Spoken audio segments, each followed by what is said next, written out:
Whenever the Electoral Commission publicizes the voter register at the different stations, it could be at the district headquarters, the voters are supposed to be turning up and cross-checking where they are supposed to be voting from. Those are the polling stations. But more often than not, some of these voters do not turn up to check and know where they are supposed to be voting from. And thus it causes confusion, and this is something that is likely to happen on the 15th of January 2026.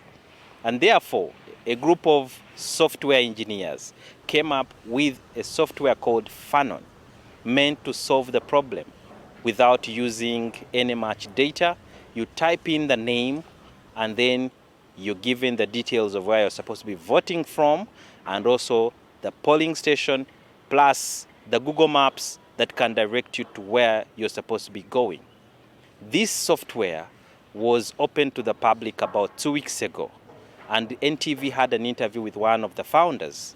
Unfortunately, a few days after the story aired on NTV, one of these founders was picked up by security operatives, and he has been incommunicado since then.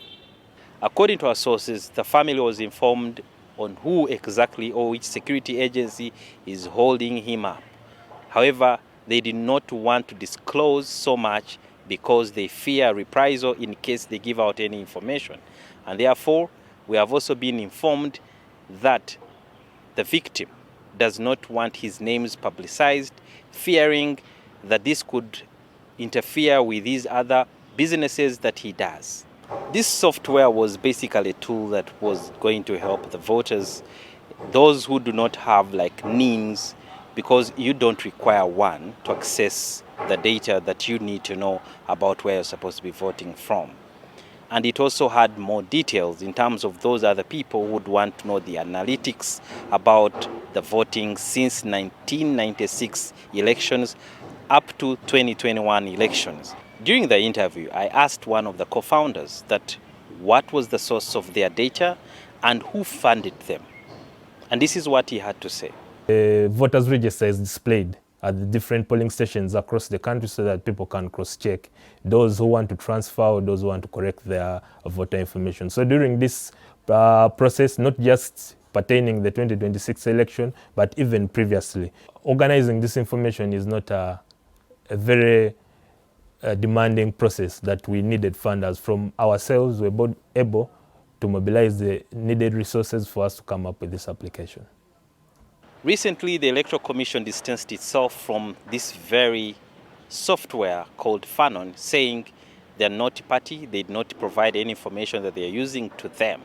And it is also suspected that could be one of the reasons as to why they were picked up in trying to find out how did they access all this data about Ugandans, especially the voters, much as the voter registers are public documents. On the 5th, that is yesterday, this site went down.